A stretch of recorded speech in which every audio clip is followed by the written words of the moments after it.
Bom, geralmente quando a gente pensa na nossa relação diária com a tecnologia, existe tipo uma expectativa de precisão absoluta, sabe? Uma fé que é quase inabalável. Uhum, a gente confia de olhos fechados na maioria das vezes. Exato. É só a gente pensar na última vez em que um aplicativo de GPS mandou virar numa rua de terra toda esburacada que, assim, parecia dar no meio do nada. O que a grande maioria das pessoas faz? Simplesmente vira o volante, né? A gente segue a seta. Pois é, a gente vira o volante. A tela mostrou o caminho ali, um algoritmo super complexo calculou a rota e a gente apenas obedece. Acreditamos piamente que a máquina, de alguma forma, sabe o caminho melhor que a gente. É uma delegação de confiança muito automática. Acho que a gente é meio seduzido pela ideia de que uma máquina, seja um celular ou um supercomputador, tem uma objetividade fria, né? Puramente racional e, tipo, totalmente livre das nossas falhas humanas. Nossa, sim. E hoje o nosso mergulho profundo vai destrinchar exatamente essa ilusão. Nós vamos da raiz filosófica da palavra conhecimento até chegar ao nosso cenário atual, que é, bom, infinitamente mais tenso, com algoritmos tomando decisões vitais. E que decisões, né? O peso mudou muito. Muito. Imagina o salto. Sair do GPS do carro mandando virar à direita para um tribunal de justiça onde, tipo, uma inteligência artificial pode influenciar se uma pessoa vai ou não para a prisão. Como a gente pode confiar na verdade de uma máquina se, muitas vezes, ninguém faz a menor ideia de como ela chegou àquela conclusão? Esse talvez seja, assim, o desafio definitivo da nossa era. Mas olha, para entender o tamanho do buraco em que a IA nos colocou hoje, a gente precisa dar um passo atrás. Estaca zero. Isso. Voltar à estaca zero da dúvida. Porque antes da gente questionar como a máquina sabe de algo, a pergunta mais fundamental e, sinceramente, mais aterrorizante que existe é como nós, humanos, sabemos que sabemos de qualquer coisa. Caramba, aí você tocou no ponto fraco da humanidade. Essa é a porta de entrada para o chamado desafio cético, né? E honestamente, lendo o material, é de dar um nó na cabeça de qualquer um. A premissa básica é que qualquer crença que a gente tenha precisa de uma justificativa. Perfeito! Uma justificativa lógica. Mas aí nós esbarramos no tal do trilema de Agripa, que é... Nossa, imagina tentar justificar uma crença e acabar caindo tipo num buraco de coelho da Wikipedia que nunca mais termina. Ao clássico da madrugada, né? A gente clica num link para entender uma palavra. E aí esse link leva para outro link, que leva para outro, e de repente são 3 da manhã e a gente está lendo sobre, sei lá, a dinastia Ming, ou como fazer pão caseiro. Essa é a regressão infinita na filosofia. A regressão infinita é tipo uma armadilha perfeita da lógica. Porque, afinal, cada prova exige uma nova prova e o trilema aponta que as alternativas para escapar dessa regressão não são, assim, muito melhores, não. Uhum. Porque se a gente não continuar infinitamente, a gente pode acabar caindo num círculo vicioso, certo? Exatamente. O círculo vicioso é... É tipo procurar o significado de uma palavra no dicionário e a definição usar a própria palavra que a gente está tentando entender, sabe? Tipo, o que é a justiça? É o ato de ser justo. Isso não ajuda em nada. Não me explica absolutamente nada. E a terceira opção do trilema é simplesmente bater na mesa e dizer, olha, é assim porque eu estou dizendo que é. O famoso porque sim. É, o postulado arbitrário. E tem o lado físico da coisa toda que piora a situação ainda mais. Porque os nossos sentidos enganam a gente o tempo todo. Nossa, com certeza. A gente vê aquelas miragens no asfalto quente, cai naquelas ilusões de ótica na internet que dividem todo mundo. Se os nossos próprios olhos mentem, como é possível ter certeza de algo no mundo físico? O que é fascinante aqui é que essa constatação gera uma dissonância cognitiva que é muito perturbadora. O filósofo sexto empírico chamou isso de problema do critério. Para julgar se algo é verdadeiro, a gente precisa de um critério. Certo. Mas para saber se esse critério é válido de verdade, a gente precisa de um segundo critério para julgar o primeiro e, bom, assim por diante. É um impasse total. Foi justamente essa angústia de ver o chão sumir sobre os pés que forçou os pensadores a buscarem o que a filosofia chama de fundacionalismo. Eles precisavam de uma base inabalável, né? Isso, um alicerce que fosse tão firme que o edifício do conhecimento pudesse ser construído lá no alto sem o menor risco de desmoronar. E isso nos leva à batalha épica dos fundamentos. Porque de um lado do ringue a gente tem René Descartes e o racionalismo clássico. O Descartes, ele decide que a única forma de encontrar a verdade é abraçando a dúvida radical. Ele simplesmente questiona tudo. Ele duvida da própria realidade. Sim, ele questiona se não estamos todos apenas sonhando neste exato momento. Mas o que me dá tipo um frio na espinha mesmo é o argumento do gênio maligno. Ele levanta a hipótese de que existe um ser todo-poderoso, tipo uma entidade invisível, que gasta toda a energia dela só para nos iludir sobre tudo. Sobre o céu, as cores, as formas, a matemática inteira. Exato. E se tudo for tipo uma simulação de computador criada para enganar a gente fica como? É a Matrix filosófica, né? Mas a saída que o Descartes encontra para esse pesadelo paranoico é de uma elegância que, nossa, é ímpar. Ele percebe que, mesmo que o gênio maligno esteja enganando ele sobre absolutamente tudo no universo, tem uma coisinha sobre a qual ele não pode ser enganado. Qual? O fato de que ele está duvidando. A genialidade do Descartes foi usar a própria ação da dúvida como uma prova irrefutável da existência. Porque, pensa comigo, se há dúvida, há pensamento. E se há pensamento, tem que existir um ser que está pensando. Ah, daí que vem o super famoso penso logo existo. O cogito, exato. Para o Descartes, essa é a âncora, o conhecimento puro, o tal do conhecimento a priori, que não depende da nossa experiência sensorial, que falha tanto, mas sim de ideias inatas e da pura razão. Tá, mas espera aí, agora eu vou assumir o papel de advogado do diabo, pode ser? Essa ideia de que nós já nascemos assim com um software pré-instalado na cabeça, cheio de conhecimento totalmente independente da experiência, não faz muito sentido prático. É difícil de engolir, eu sei. Porque uma criança não nasce sabendo que o fogo queima ou, sei lá, entendendo o teorema de Pitágoras. Ela precisa ver as coisas. É por isso que o John Locke e a galera do empirismo entram na história batendo de frente, certo? Precisamente. O Locke, ele propõe um modelo fundacionalista que é o oposto exato do Descartes. Para ele, todo conhecimento verdadeiro é a posteriori, ou seja, ele só vem necessariamente depois da experiência empírica. Depois de viver o mundo. Isso. O Locke rejeita, assim, com muita veemência, essa história de ideias inatas. Para ele, a mente humana, no momento do nascimento, é o que ele chama de tábula rasa. Uma lousa em branco. Uma folha de papel novinha, sem nenhuma inscrição. E o preenchimento dessa folha em branco acontece através de duas vias, segundo o material. A primeira é a sensação, que é tipo o mundo externo bombardeando os nossos sentidos com os dados brutos. A ideia da cor vermelha, a textura áspera de uma pedra, o calor do sol na pele. Exatamente os dados que vêm de fora. E a segunda via é a reflexão, que é a nossa percepção interna, a nossa mente, tipo, olhando para si mesma enquanto processa essas sensações, duvida das coisas, crê, raciocina. Então temos um embate bem claro aí. Um cabo de guerra gigante. Para o Descartes, o alicerce é a nossa razão interna, trancada na mente. E para o Locke, o alicerce são os dados que vêm lá de fora, do mundo físico. Só que tem um problema. Se a gente olhar com bastante cuidado para essas duas propostas, a gente percebe que ambas deixam uns buracos, assim, imensos na teoria. Porque o Descartes cria essa fortaleza segura na mente, né? A lógica e a matemática funcionam maravilhosamente bem lá dentro. Mas e o mundo real? Exato. Preso só na razão pura, ele não consegue explicar nada de novo sobre o mundo físico lá fora. Se alguém ficar trancado num quarto escuro só pensando a vida toda, essa pessoa nunca vai descobrir a lei da gravidade, por exemplo. Sim, faz todo sentido.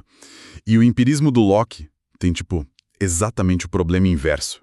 Porque se a gente depender exclusivamente de observar os dados caindo nos nossos sentidos o dia todo, como é que a gente pode formular leis científicas universais e imutáveis? A experiência por si só é muito limitada para criar regras absolutas. Pois é, a experiência diz pra gente que o Sol nasceu todos os dias até hoje.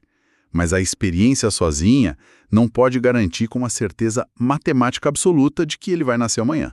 A gente fica sem uma lei universal. Como é que a filosofia resolveu isso? A solução veio com o Immanuel Kant, com algo que ficou muito conhecido como a Revolução Copernicana dele.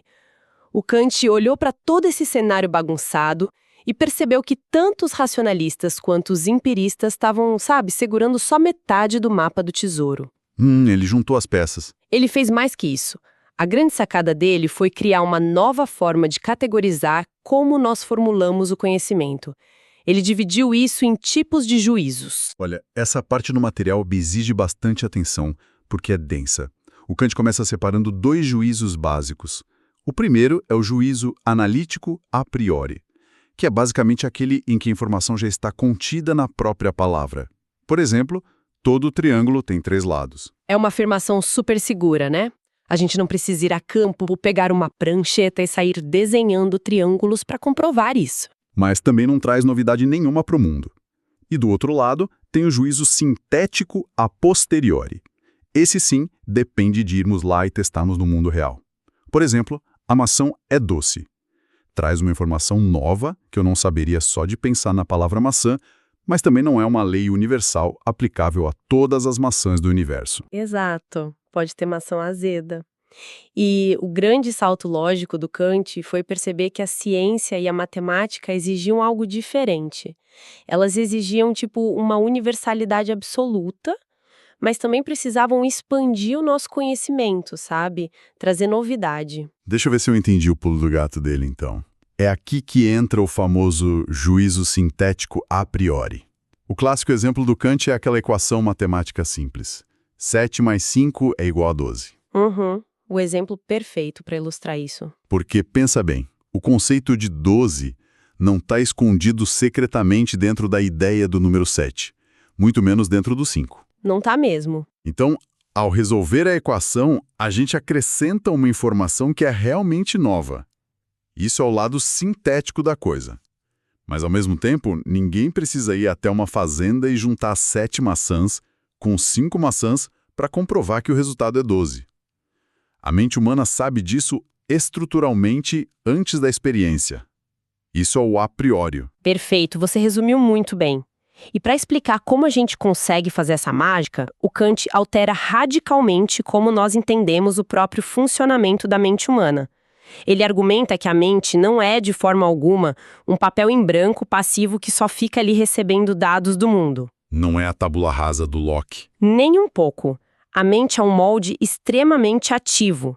Nós humanos impomos estruturas fundamentais aos dados caóticos que chegam dos nossos sentidos. Estruturas como o espaço, o tempo e a relação de causa e efeito. Nós filtramos a realidade o tempo todo. Peraí, me perdi um pouquinho agora. Você está querendo dizer que o tempo e o espaço não existem de forma independente lá fora? Eles são tipo uns óculos que a gente simplesmente não consegue tirar do rosto? Essa é a essência da revolução copernicana dele. O Copérnico mudou a astronomia quando disse que não era o Sol que girava em torno de nós, mas a Terra em torno do Sol, certo? Certo. O Kant fez a mesma coisa com a filosofia. Ele disse que não é o nosso conhecimento que se molda passivamente aos objetos do mundo exterior. É um mundo exterior que precisa se adequar às estruturas da nossa mente para poder ser compreendido. Caramba! É revolucionário. Por isso, ele diz que nós só conhecemos os fenômenos, que é a realidade já filtrada pela nossa percepção espacial e temporal. A coisa em si, a realidade pura, sem esse filtro humano que ele chama de númeno, nós, meros mortais, simplesmente nunca teremos acesso. Nossa, isso muda tudo. O Kant estabelece que o conhecimento exige, de forma assim, inegociável, essa estrutura mental humana. É preciso processar o mundo através da nossa intuição de espaço e tempo. E olha, é exatamente aqui que a nossa investigação dá uma guinada muito dramática para o século XXI. Agora as coisas ficam perigosas. Sim, porque o Kant construiu um castelo magnífico, estruturado, mas a fundação inteira desse castelo depende do sujeito ser humano. E se o processador de informação... não for humano? Exato. Chegamos ao grande paradoxo da inteligência artificial. E as implicações disso são profundas demais. Pense nessas redes neurais complexas que operam por trás das IAs modernas, o famoso aprendizado profundo ou deep learning. Elas não sentem a passagem do tempo. Elas não compreendem a geometria de um espaço tridimensional como a gente. Elas não têm a menor noção do que é causa e efeito do jeito que a mente kantiana exige, né? Nenhuma noção. É como imaginar um alienígena que tenta entender o planeta Terra apenas lendo planilhas infinitas de números. Uma IA, ela não sabe o que é um cachorro. Ela não tem a experiência empírica de fazer carinho num cachorro. Ela apenas analisa, sei lá, bilhões de pixels e encontra correlações estatísticas entre curvas e padrões de cores que para nós parecem um cachorro. É uma matemática totalmente cega para a realidade física. Completamente. E, no entanto, essas máquinas produzem resultados que nós tratamos no dia a dia como puro conhecimento. O que coloca, assim, uma pressão gigantesca sobre a definição clássica de conhecimento que a filosofia herdou lá do Platão, sabe? Aquela ideia milenar de que o conhecimento é uma crença verdadeira justificada. Quando a gente tenta aplicar esse tripé numa inteligência artificial, a estrutura inteira ameaça desabar na nossa cabeça. Então vamos testar as pernas dessa mesa platônica na IA agora. Primeira perna, a verdade. Uma rede neural consegue produzir resultados verdadeiros? Sim, consegue. Ela pode analisar uma radiografia e acertar um diagnóstico de câncer no estágio inicial com muito mais precisão que médicos humanos. Então, ponto para a máquina. Segunda perna, a crença. Aqui a coisa já começa a rachar. Começa a desmoronar, na verdade, porque uma máquina não tem interioridade. Ela não acredita num diagnóstico da mesma forma que eu, como humana, acredito que o céu é azul. O material até cita o filósofo Daniel Dennett, que fala sobre a postura intencional. Na prática, só para facilitar a nossa convivência, nós tratamos a máquina como se ela tivesse crenças e intenções, né? A gente fala, o meu celular acha que eu estou no trânsito. Mas no fundo a gente sabe perfeitamente que são apenas equações matemáticas sendo executadas ali dentro. Não tem ninguém lá dentro acreditando de verdade em nada. Exato. E é na terceira perna que o desabamento acontece de vez, a justificação. Historicamente, para justificar uma crença, um ser humano precisa oferecer razões lógicas, uma cadeia de pensamento que faça algum sentido e que possa ser explicada para uma outra pessoa. E o problema central da IA moderna, essa baseada em aprendizado profundo, é justamente a sua arquitetura impenetrável. Ela não usa regras pré-programadas de forma linear, como os computadores antigos. Ela cria as próprias conexões em milhares de camadas matemáticas super ocultas. E o resultado disso? O resultado é que nem mesmo os engenheiros que construíram o sistema conseguem mapear com exatidão porque a máquina tomou uma decisão específica. A analogia perfeita para isso, para quem está acompanhando a gente, é o aluno brilhante que resolve uma prova de cálculo super complexa. Ele entrega a prova, o gabarito mostra que absolutamente todas as respostas estão corretas. Mas quando o professor exige, olha, me mostra como você chegou até aqui, me mostra o seu rascunho. A folha de rascunho do aluno é tipo uma teia embaralhada de milhões de rabiscos que ninguém entende. Ele não consegue colocar em palavras o processo lógico que ele usou.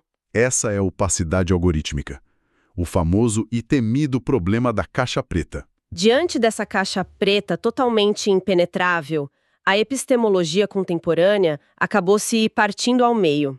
Ela se dividiu em duas grandes escolas de pensamento. De um lado, a gente tem o confiabilismo, que é defendido por pensadores como o Alvin Goldman.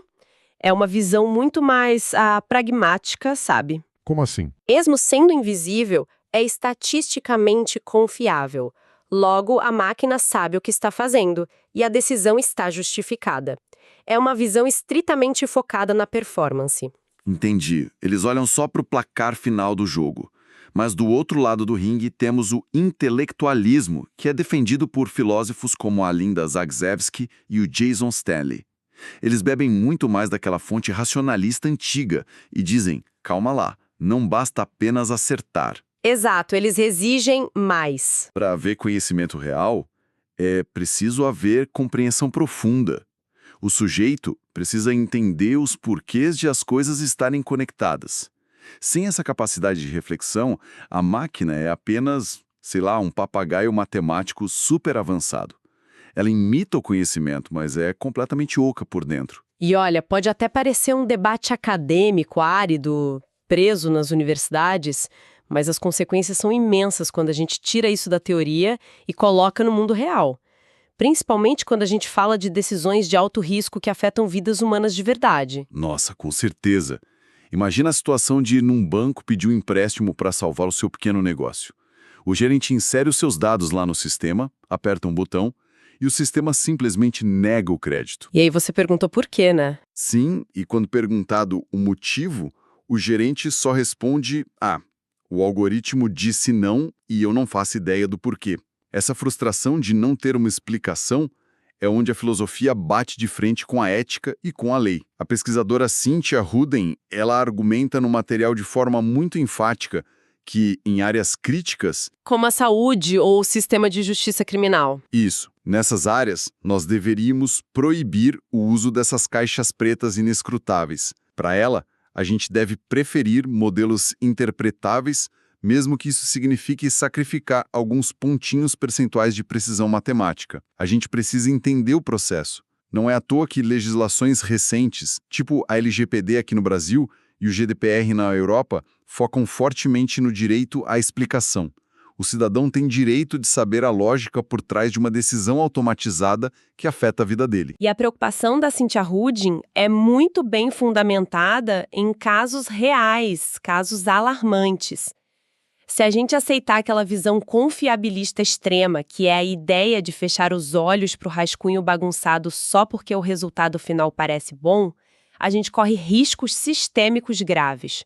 Porque um algoritmo que é treinado com os dados históricos da nossa sociedade vai inevitavelmente absorver os preconceitos dessa mesma sociedade. O exemplo mais sombrio disso que, chocou o mundo é o do sistema Compass, que o estudo relata.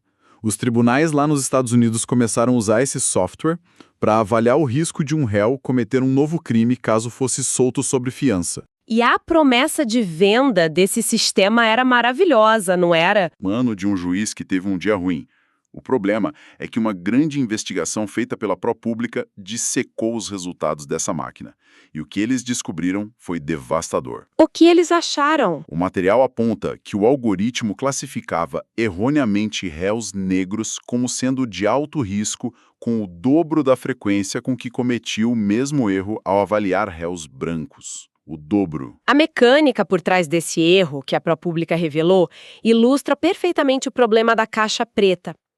Porque o algoritmo do Compass, ele não perguntava a raça do indivíduo no formulário, mas ele analisava milhares de outras variáveis, como o CEP de onde a pessoa morava, ou se os pais tinham passagens pela polícia. E como os dados históricos são pesados... Exato, nos Estados Unidos, devido a décadas de segregação espacial e um policiamento ostensivo desproporcional em bairros de minoria, esses dados funcionavam como proxies, ou seja, como substitutos matemáticos para a raça. O algoritmo encontrou a correlação matemática perfeita para replicar um sistema totalmente desigual. É o viés vestindo um jaleco branco impecável de matemática, né? Fica ali se disfarçando de neutralidade científica. E o ponto crucial é que isso não foi considerado um mero defeito de fabricação. Foi classificado como um erro epistemológico brutal. A máquina achou que estava medindo o risco futuro do indivíduo, quando, na verdade, estava apenas medindo o histórico de prisões sistêmicas daquele CEP específico.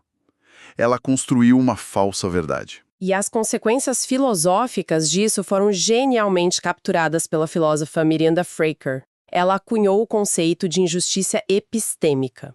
Ela mapeia duas camadas muito perversas, onde a produção do conhecimento falha com as pessoas marginalizadas. Duas camadas. Conta mais sobre isso. A primeira é a injustiça testemunhal. Ela ocorre quando a palavra, a credibilidade de um indivíduo, é sumariamente desvalorizada só por causa de um preconceito estrutural contra o grupo ao qual ele pertence. Quando a gente usa ferramentas tipo Compass, nós automatizamos essa desvalorização. A gente terceiriza o preconceito para a máquina. Exato. O sistema retira a credibilidade de grupos inteiros numa escala industrial, sem que o juiz precise dizer ou sequer pensar nada abertamente preconceituoso. Essa primeira camada já é assustadora por si só. Mas o material fala que tem uma segunda, que é mais sutil e ainda mais profunda. Sim, é a injustiça hermenêutica. Isso acontece quando a própria estrutura da sociedade falha em fornecer os recursos conceituais para que uma experiência seja compreendida. É quando falta o vocabulário, falta o reconhecimento. Dá um exemplo para ficar mais claro. Pensa nos sistemas de reconhecimento facial que são usados por várias polícias. Eles frequentemente falham em ler e diferenciar rostos de pessoas negras com precisão, porque foram treinados, na sua grande maioria, com imagens de pessoas brancas. Quando a tecnologia padrão que estrutura a sociedade literalmente não consegue processar os traços do seu rosto de forma correta, a pessoa é tornada epistemicamente invisível. A experiência dela simplesmente não computa na realidade que é construída pelas máquinas. Deixa de ser um problema técnico de código e vira um apagamento da própria pessoa. E qualquer decisão judicial ou estatal que seja embasada num sistema falho desses já nasce completamente viciada na sua raiz. Aquela ilusão reconfortante que a gente mencionou lá no começo da nossa conversa, a ideia de que a máquina é fria, imparcial e nos salva das nossas emoções humanas que falham, desmorona feito um castelo de cartas. O computador acaba virando apenas um espelho de alta tecnologia que fica refletindo as nossas falhas mais antigas, o que nos força a repensar absolutamente tudo o que acreditávamos sobre a produção da verdade. O trajeto que a gente fez hoje é realmente fascinante. Nós começamos lá atrás com o trilema de Agripa e aquele medo visceral de sermos enganados pelas ilusões de ótica do mundo. Vimos o Descartes jogar a âncora de salvação dele na razão pura com o penso logo existo. Acompanhamos o Locke e os empiristas defenderem que nós somos lousas em branco preenchidas pela experiência. E aí chegou o Kant, né? Sim, o Kant construiu aquela ponte formidável, mostrando que o conhecimento verdadeiro exige os filtros inseparáveis da mente humana, como o espaço, o tempo e as causas. E, de repente, o século XXI joga tudo isso para o ar.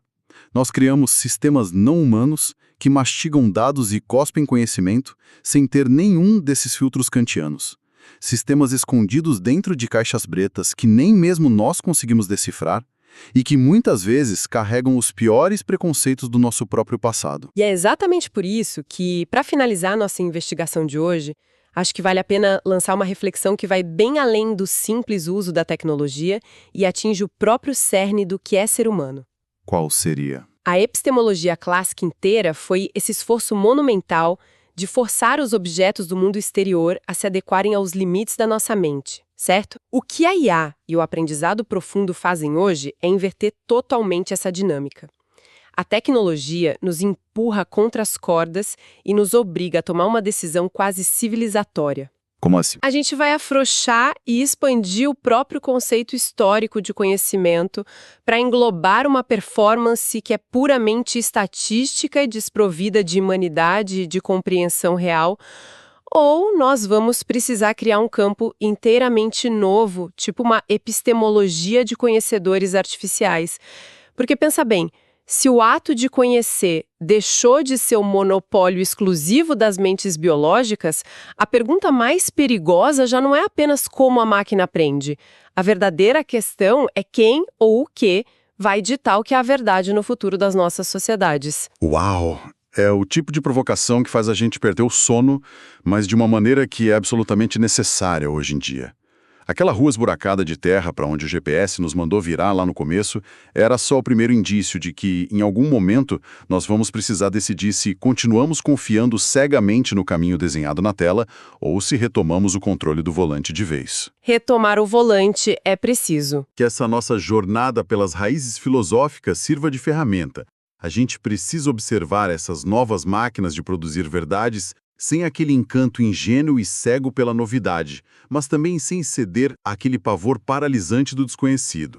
Nós continuaremos investigando essas engrenagens, desvendando os códigos e trazendo as grandes perguntas para a mesa.